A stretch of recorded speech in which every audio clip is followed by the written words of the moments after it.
বিরতির পর স্বাগত। এখন খবর বিস্তারিত। পূর্ব ত্রিপুরা আসনে দলের মনোনীত প্রার্থী রেবতী কুমার ত্রিপুরাকে জয়ী করার লক্ষ্যে বিজেপি কল্যাণপুর মণ্ডলের উদ্যোগে অনুষ্ঠিত হল জনসভা। ছিলেন মুখ্যমন্ত্রী বিপ্লব কুমার দেব সহ অন্যান্যরা। পূর্ব ত্রিপুরা আসনে বিজেপি প্রার্থী রেবতী কুমার ত্রিপুরাকে বিপুল ভোটে জয়ী করার লক্ষ্যে এবং বিরোধীদের জামানত জব্দ করে আবারও নরেন্দ্র মোদীকে দিল্লির আসনে বসাতে হবে, সেই লক্ষ্যকে সামনে রেখে বৃহস্পতিবার বিজেপি কল্যাণপুর মণ্ডলের উদ্যোগে মহা জনসমাবেশ অনুষ্ঠিত হয়। মণ্ডল সভানেত্রী জলি বর্মনকে জনসভার সভাপতি করে প্রধান বক্তা হিসেবে উপস্থিত ছিলেন বিজেপি রাজ্য সভাপতি তথা মুখ্যমন্ত্রী বিপ্লব কুমার দেব। এছাড়াও উপস্থিত ছিলেন বিজেপি সর্বভারতীয় সহসভাপতি অবিনাশ রায় খান্না, বিধায়ক পিনাকি দাস চৌধুরী, বিধায়িকা কল্যাণী রায়, জেলা প্রভারী অমিত রক্ষিত সহ অন্যান্যরা। জনসভার প্রথমে বিভিন্ন দিক থেকে মিছিল এসে মিলিত হয় জনসমাবেশে। শেষে ৯৯ পরিবারের ৩০০ জনের অধিক বিভিন্ন দল ছেড়ে বিজেপিতে যোগদান করে। এদিন জনসভায় প্রধান বক্তা তথা রাজ্যের মুখ্যমন্ত্রী বিপ্লব কুমার দেব প্রধানমন্ত্রী নরেন্দ্র মোদীর বিভিন্ন উন্নয়নমূলক দিকগুলি তুলে ধরেন। ত্রিপুরাতে আমিও ছোট থাকতে শুনতাম শিক্ষা জাতির মেরুদণ্ড, এগুলো তো কমিউনিস্টের নেতারা বলার জন্য মাহির। মনে হয় যেমন শিক্ষাটা তেনারাই তারা এরাই তৈরি করছে। এক একজন মানে কত বড় শিক্ষিত। শিক্ষা জাতির মেরুদণ্ড, জায়গায় জায়গায় যেখানে যাবেন ভাষণ দেবে শিক্ষা জাতির মেরুদণ্ড, শিক্ষা জাতির মেরুদণ্ড। শিক্ষার জন্য কোনো কিছু করেনি ত্রিপুরাতে। আমাদের সরকার আসার পর আমরা দেখেছি যে প্রাইভেট স্কুলগুলোর মধ্যে পড়তে গেলে পয়সা লাগে। গরিবের লোক সেখানে, গরিবের পরিবারের ছেলে মেয়ে পড়তে পারে না, পয়সা লাগরের লোক পড়তে পারে, গরিব সরকারি স্কুলে যেতে হয়। আর সেখানে শিক্ষার গুণগত মান নেই। তার জন্য আমরা সিদ্ধান্ত করেছি যে ত্রিপুরাতে শিক্ষার গুণগত মান বাড়ানোর জন্য এনসিইআরটি সিলেবাস বন্ধু, ন্যাশনাল সিলেবাস নিয়ে এসেছি। কঠিন কাজ ছিল। আপনারা সারা জীবন যে যাই, কোনো কৃষক হোক, কোনো চাকরিওয়ালা বন্ধু হোক, কোনো ব্যবসায়ী হোক, তার সারা জীবনের ইনকাম কেন করে? তার সন্তানকে সর্বশ্রেষ্ঠ বানানোর জন্য, শিক্ষা দেওয়ার জন্য, তার সন্তানের নতুন জীবন তৈরি করার জন্য। কিন্তু ত্রিপুরাতে সরকারি স্কুলে যখন এনসিইআরটি সিলেবাসে ছিল না, সেই কারণে গরিবের ছেলে কোনোদিন গুণগত শিক্ষার মানে পৌঁছতে পারত না। দল বলতে শিক্ষা জাতির মেরুদণ্ড, একদিনও গরিব মেহনতি মানুষের সরকার বলেছ, কৃষকের সরকার বলেছ, কিন্তু গরিব আর মেহনতি মানুষের পরিবারের ছেলে মেয়েরা যে স্কুলে পড়ে সেই স্কুলে প্যারেন্টস টিচার মিটিং পর্যন্ত করাতে পারেনি। 25 বছরের ক্রমাগত সরকার, 4 বারের ক্রমাগত মুখ্যমন্ত্রী, ধিক্কার তোমাদেরকে, ধিক্কার করি আমি তোমাদেরকে। গরিবের নাম বিক্রি করছো 25 বছর যাবৎ। এই গরিবের নাম বিক্রি করে তোমরা 25টা বছর পার্টির কাজ করেছো, ক্যাডারকে দিয়ে মানুষকে অত্যাচার করেছো, মহিলাদেরকে নির্যাতন করেছো, ত্রিপুরার নওজওয়ানদের ভবিষ্যৎ ধ্বংস করেছো। আজকে 1 বছরের মধ্যে সরকার 7th পে কমিশনের স্কেল দিয়েছে, 1000 টাকা ভাতা করে দিয়েছে, জলধারা মিশনের মাধ্যমে জল দেওয়ার ব্যবস্থা করছে, এনসিইআরটি সিলেবাস করে দিয়েছে, প্যারেন্ট টিচার মিটিং করে দিয়েছে। ত্রিপুরা রাজ্যে প্রত্যেকটি স্কুলে 9th ক্লাসে উঠলে কোনো মেয়ে, যে কোনো মেয়ে, আগে ছিল এসসি এসটি হলে পাবে, আর এখন এসসি এসটি নয়, যে কোনো মেয়ে ক্লাস 9-এ উঠবে, সবাইকে বাইসাইকেল দিয়ে দেবো। সবকা সাথ সবকা বিকাশ প্রত্যেকে পাবে। তো ভারত শ্রেষ্ঠতম দেশ হতে চলছে। যদি মোদী আছে, ত্রিপুরা মডেল স্টেট হতে চলছে। তাই বন্ধুরা, আমি আপনাদের কাছে নিবেদন করব যে মোদীকে প্রধানমন্ত্রী বানাতে হবে।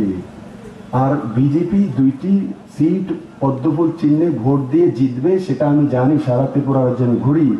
জেতার জন্য আমি কল্যাণপুরের কল্যাণ করার জন্য আসিনি বন্ধু। কল্যাণপুরের কল্যাণ যদি করবে, সেটা নরেন্দ্র মোদী করবে। আর আমি এসেছি আপনাদের কাছে যে যারা বিরোধী পার্টির ভূমিকায় ত্রিপুরাতে এই 2টি লোকসভা সিটে প্রার্থী দিয়েছে, তাদেরকে জামানত জব্দ করতে হবে। জামানত জব্দ করতে হবে। 2018-তে ত্রিপুরাকে মুক্তি কে দিয়েছে? কে মুক্তি দিয়েছে?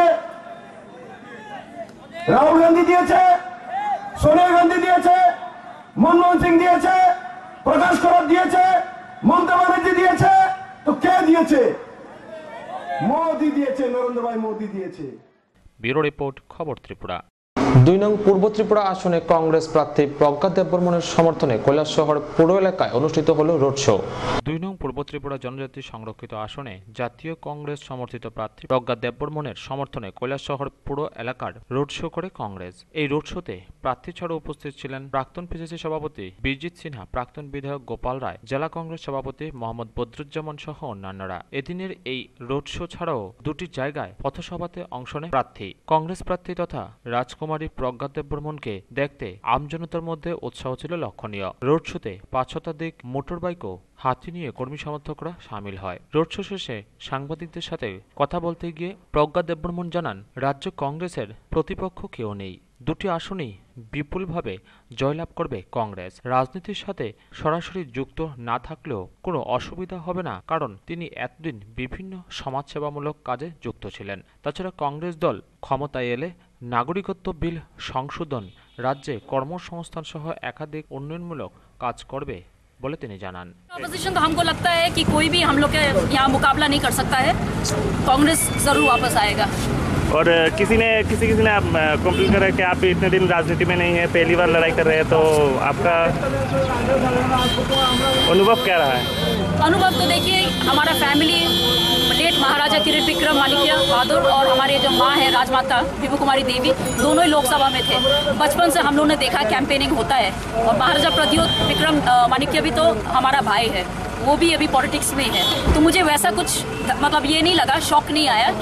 हाँ, ज़रूर ये अचानक हुआ है, पर हम बहुत पहले से सोशल वर्क कर रहे हैं, त्रिपुरा के लोग के लिए बहुत प्रोग्राम कर रहे हैं, इसीलिए ये भी एक सोशल वर्क ही तो है, एक सर्विस है। तो हम ये चाहते हैं कि हम लोकसभा में आए और आप सबकी सेवा करें। अगर कांग्रेस सरकार आती है केंद्र में, तो त्रिपुरा के लिए पहला काम क्या होगा? सबसे पहले तो जो मैंने देखा, एक तो आपका CAB को हटाना है, उससे बाहर से लोग आएंगे तो ऑलरेडी हमारे स्टेट में इतना बोझ है, ओवर पॉपुलेशन है, इंफ्रास्ट्रक्चर नहीं है, रास्ता नहीं है, तो ये और ख़राब हो जाएगा। तो ये हटा के उसके बाद में डेवलपमेंट, आपका जो मेन प्रॉब्लम्स यहाँ पे है अंडर डेवलपमेंट का, सबसे पहले बैड रोड्स, इंफ्रास्ट्रक्चर प्रॉब्लम, इसको हटाना है। इसको हटाने के बाद में आपका हेल्थ इश्यूज जो है पानी रिलेटेड है, वाटर सप्लाई बिल्कुल ठीक होना चाहिए, और आपका हॉस्पिटल्स और स्कूल्स का अपग्रेडेशन होना चाहिए। ये होने से ऑटोमेटिकली आपका जॉब एम्प्लॉयमेंट भी होगा, पर जॉब्स को बढ़ाने के लिए भी हमें कोई नया रास्ता ढूंढना पड़ेगा। तो इसके लिए मैंने सोचा है त्रिपुरा में अलग अलग टाइप का स्किल डेवलपमेंट प्रोग्राम्स होना चाहिए, विमेन के लिए भी अलग से जॉब्स होना चाहिए, और फिर उनके पढ़ाने के लिए भी विमेन कॉलेज होना चाहिए, स्कूल्स होना चाहिए अलग से, और जो हमारे युवा है उनके लिए जैसे कि नया एवेन्यूज़ हो, टूरिज़्म में हो, टूरिज़्म बहुत एक अच्छा चीज़ है, इससे सबको बेनिफिट मिलेगा। इसको छोड़ के हमारा स्टेट जो है ज़्यादातर नॉर्थ और ये ईस्ट त्रिपुरा में एग्रीकल्चर डिपेंडेंट है, तो ये एग्रीकल्चर को भी इम्प्रूव करना चाहिए थ्रू एग्रो फॉरेस्ट्री और नया तरीके से। तो बहुत कुछ है, तो ये सभी मेरा मुद्दा है, और डायरेक्ट फंडिंग आना चाहिए फ्रॉम द सेंटर। तो यहाँ का जो पब्लिक है वो क्या उम्मीद रखेंगे आपको? अगर आप MP बन जाएंगे, फिर से दोबारा आपको देख पाएंगे या? बिल्कुल, इसीलिए तो हम लोग को यहाँ पे चुना है ना, तो फिर और आना ही चाहिए। वक्त दे पाएंगे? वक्त तो निकालना ही पड़ेगा, जब लोगों ने जीतने के बाद, जब लोगों का इतना आशा है, उसको हमको नहीं भूलना चाहिए। ये बहुत ख़राब बात है। और जैसे हमने बोला, मेरा बैकग्राउंड तो सोशल वर्क है, सोशल वर्क में हमेशा लोगों के साथ में कांटेक्ट होते ही है, तो मेरा ये हमेशा से रहा है। तो ये एक चीज़ है, ये अगर हम लोग भूल जाएंगे तो ये बहुत ख़राब होगा, तब कभी डेवलपमेंट नहीं हो सकता है। ব্যুরো রিপোর্ট, খবর ত্রিপুরা। রাজ্যে সন্ত্রাসের বাতাবরণে ভোট অবাধ ও শান্তিপূর্ণ হবে না, এই অভিযোগে নিয়ে পুলিশ পর্যবেক্ষকের দ্বারস্থ হল বাম নেতৃত্ব।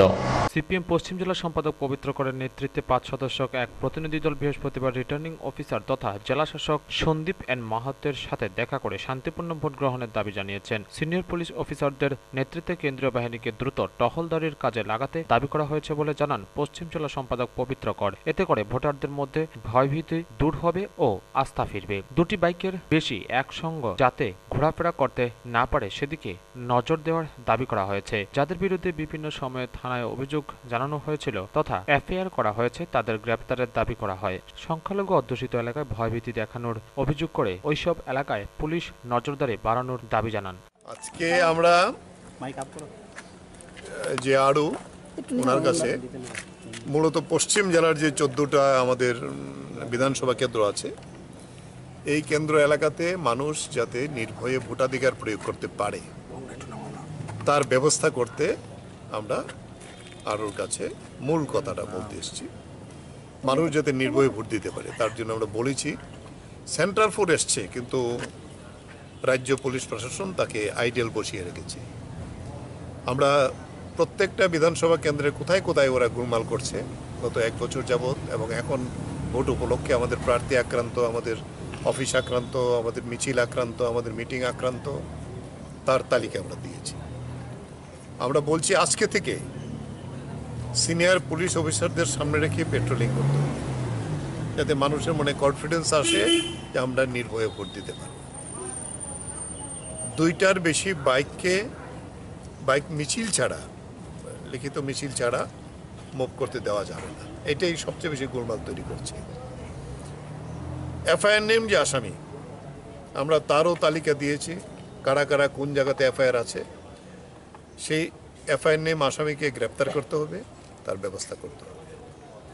সংখ্যালঘু যে এলাকাগুলো আছে, মূলত মুসলিম কমিউনিটি এবং খ্রিস্টান কমিউনিটি, এবং আমাদের দলিত অংশের মানুষ যে সমস্ত এলাকাতে বসবাস করে, আগরতলা শহরতলিতে, সেখানে তারা সবচেয়ে বেশি টেরোরাইজ করছে।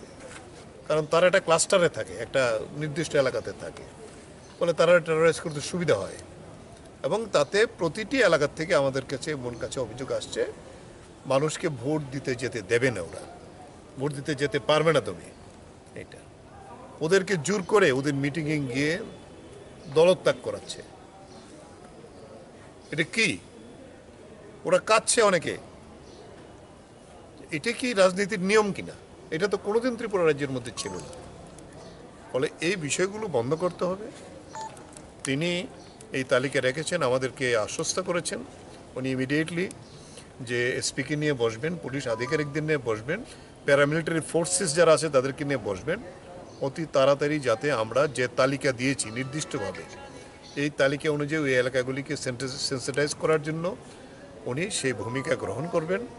মানুষ যাতে নির্ভয়ে ভোট দিতে পারবেন, এটা তাদের দায়িত্ব, এটা পালন করার জন্য উনি ওনার দিক থেকে দায়িত্ব নেবেন।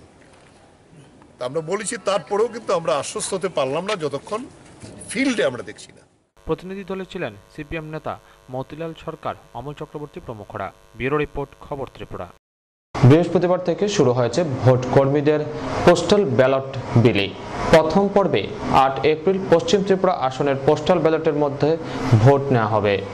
8 এপ্রিল পশ্চিম ত্রিপুরার লোকসভা আসনের জন্য নির্বাচনী কাজে নিযুক্তদের পোস্টাল ব্যালট ও ইউডিসির মাধ্যমে ভোট গ্রহণ করা হবে। পোস্টাল ব্যালট ও ইউডিসির মাধ্যমে ভোট গ্রহণকে সামনে রেখে বৃহস্পতিবার পশ্চিম ত্রিপুরা আসনে পোস্টাল ব্যালট ও ইউডিসির আদান প্রদান করা হয় উমাকান্ত স্কুলে। পশ্চিম জেলার পোস্টাল ব্যালট নোডাল অফিসার তথা সদর মহকুমা শাসক নান্টুরঞ্জন দাস জানান, পশ্চিম ত্রিপুরার 9টি মহকুমার 30টি বিধানসভা কেন্দ্রের জন্য এই দিন পোস্টাল ব্যালট ও ইউডিসির আদান প্রদান করা হয়েছে। পাশাপাশি পূর্ব ত্রিপুরা লোকসভা আসনের 36 জন এআরওরও প্রতিনিধি ফর্ম 12 জমা দেওয়ার জন্য এদিন উমাকান্ত স্কুলে এসেছেন বলে জানান। আমি Nanturanjan Das, postal ballot nodal officer, west Tripura district.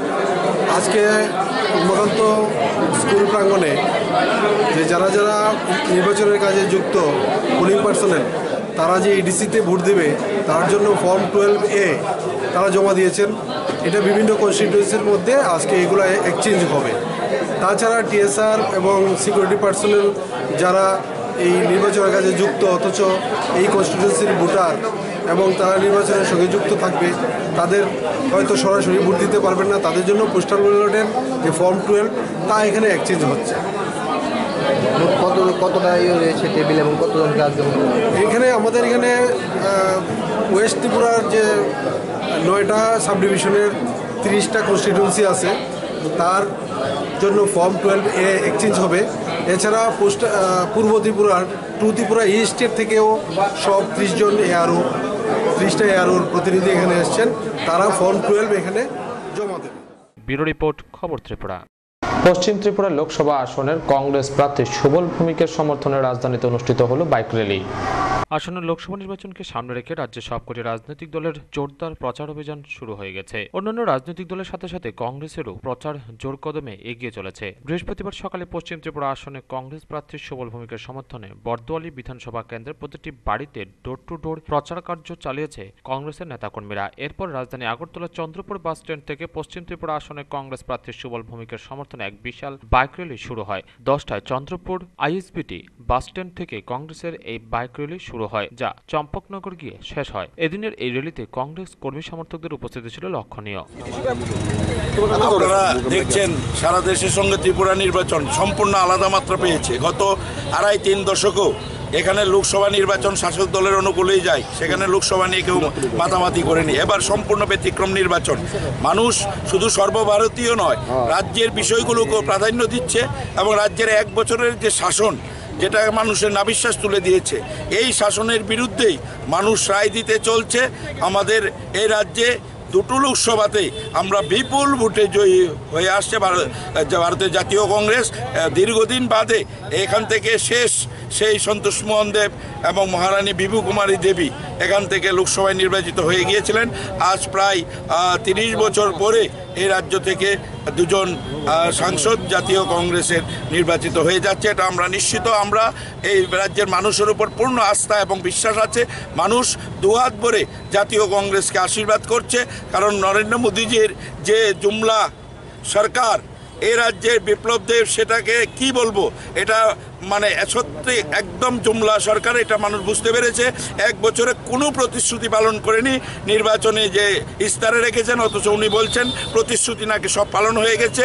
এই ধরনের মিথ্যার আশ্রয় নিয়ে এই সরকার চলছে। মানুষ রাস্তায় নেমেছে, রাজপথে নেমেছে। আমরা কোনোদিন দেখিনি যে 1 বছরের সরকার আসার পরে এইভাবে মানুষ এই সরকারের বিরুদ্ধে যে জেহাদ ঘোষণা করেছে। আমরা নিশ্চিত এবার নির্বাচনে 2টো আসন থেকে জাতীয় কংগ্রেস পার্টি জয়ী হয়ে লোকসভায় যাচ্ছে। আজকে কি করবেন? আজকে আমাদের রোড শো আছে, এখান থেকে শুরু হচ্ছে। আমাদের নেতৃবৃন্দরা এখানে আছেন, সবাই যারা এই খয়েরপুরের নেতৃবৃন্দ। আমরা খয়েরপুর, মজলিশপুর, মান্দাই এলাকায় আমরা আজকে রোড শো করব। চারিদিকে ব্যাপক প্রচার হচ্ছে এবং জাতীয় কংগ্রেসের পক্ষে মানুষের ঢল নেমেছে। ব্যুরো রিপোর্ট, খবর ত্রিপুরা। রাজ্যের 2টি আসনে বাম প্রার্থীদের জয়ী করার আহ্বান জানিয়ে রাজ্যব্যাপী লিফলেট বিলি কর্মসূচি শুরু করল ডিওয়াইএফআই। রাজ্যের 2টি আসনে বাম প্রার্থীদের জয়ী করার আহ্বান জানিয়ে বৃহস্পতিবার থেকে যুব সংগঠন ডিওয়াইএফআই রাজ্যব্যাপী লিফলেট বিলি কর্মসূচি শুরু করল। আগরতলা শহরের রাজপথে বিভিন্ন অংশের মানুষের কাছে লিফলেট বিলি করা হয়। সংগঠনের রাজ্য সম্পাদক নবারুণ দেব জানান, কেন্দ্রে একটি ধর্মনিরপেক্ষ সরকার গঠনের লক্ষ্যে রাজ্যের 2টি আসনে বাম প্রার্থীদের জয়ী করার আহ্বান জানিয়ে ধর্মনগর থেকে সাবরুম পর্যন্ত লিফলেট বিলি করা হচ্ছে। রাজ্যের 2টা আসনে, পূর্ব ত্রিপুরা এবং পশ্চিম ত্রিপুরা লোকসভা আসনে বামফ্রন্ট প্রার্থী কমরেড জিতেন চৌধুরী এবং শঙ্কর প্রসাদ দত্ত, এই বামফ্রন্ট প্রার্থীদের বিপুল ভোটে জয় করার জন্য আমরা ডিওএফআই এর পক্ষ থেকে আজকে এই লিফলেট বিলি করছি আগরতলা শহরে। ধর্মনগর থেকে সাবরুম যুবকদের কাছে, যুব ভোটারদের কাছে আমাদের এই লিফলেট বিলি করা হচ্ছে। গোটা রাজ্যে এই কর্মসূচি চলছে। তো আমরা মনে করছি গোটা রাজ্যে এবং আমাদের দেশে যেভাবে বেকার আর বৃদ্ধি পাচ্ছে, মানুষ কাজ হারাচ্ছেন, যুবকদের কোনো কর্মসংস্থানের গ্যারান্টি হচ্ছে না, সরকার যুবকদের সঙ্গে প্রতারণা করছেন, ইয়ার্কি ঠাট্টা মস্করা করছেন। এই যে যুবকদের সঙ্গে প্রতারণা করা সরকার, এই যেমন দিল্লিতে তেমনইভাবে আমাদের রাজ্যে এই বিজেপির নীতির বিরুদ্ধে দাঁড়িয়ে দিল্লিতে ধর্মনিরপেক্ষ সরকার গঠন করার আহ্বান জানিয়ে রাজ্যের বামপন্থী 2জন যে প্রার্থী তাদেরকে বিপুল ভোটে জয় করার আহ্বান জানিয়ে আমরা এই লিফলেট বিলি অভিযান করছি। এই লিফলেট বিলির মধ্য দিয়ে রাজ্যের মানুষের কাছে এই আবেদন আমরা রাখছি। ব্যুরো রিপোর্ট, খবর ত্রিপুরা। পানীয় জলের দাবিতে পথ অবরোধ করল প্রমিলা বাহিনী। ঘটনা তেলিয়ামুড়া থানাধীন চাকমাঘাট জরিলং বাড়ি এলাকায়। পানীয় জলের দাবিতে কলসি নিয়ে প্রমিলা বাহিনী জাতীয় সড়ক অবরোধ করে বৃহস্পতিবার সকালে। ঘটনাটি তেলিয়ামুড়া থানাধীন চাকমাঘাট গ্রাম পঞ্চায়েতের জরিলং বাড়ি এলাকায়। সংবাদে জানা গিয়েছে, রবিবারের সন্ধ্যা রাতে দৈত্যকার কালবৈশাখীর ঝড়ে গোটা তেলিয়ামুড়া মহকুমা জুড়ে বিদ্যুৎ পরিষেবা বিচ্ছিন্ন এলাকায়। ফলে জরিলং বাড়িতে বিদ্যুৎ পরিষেবা বন্ধ থাকায় 5 দিন ধরে ওই এলাকায় পানীয় জল পাচ্ছে না। বৃহস্পতিবার সকাল 9টা থেকে ওই এলাকার জাতীয় উপজাতির সকল অংশের মানুষরা জাতীয় সড়ক অবরোধে বসে। এদিকে সড়ক অবরোধের কারণে জাতীয় সড়কে 2 দিকে কয়েক শতাধিক স্থানীয় ও দূরপাল্লার গাড়ি অবরোধে আটকে পড়ে যাত্রী দুর্ভোগ চরমে উঠেছে। এদিকে এই খবর পেয়ে তেলিয়ামুড়া থানার পুলিশ ঘটনাস্থলে পৌঁছে প্রাথমিকভাবে পথ অবরোধ তুলে দেওয়ার জন্য আলোচনা করে। পরে মহকুমা প্রশাসনের কাছ থেকে আশ্বাস পেয়ে পানীয় জলের জন্য আন্দোলনকারীরা পথ অবরোধ তুলে নেয়। ব্যুরো রিপোর্ট, খবর ত্রিপুরা।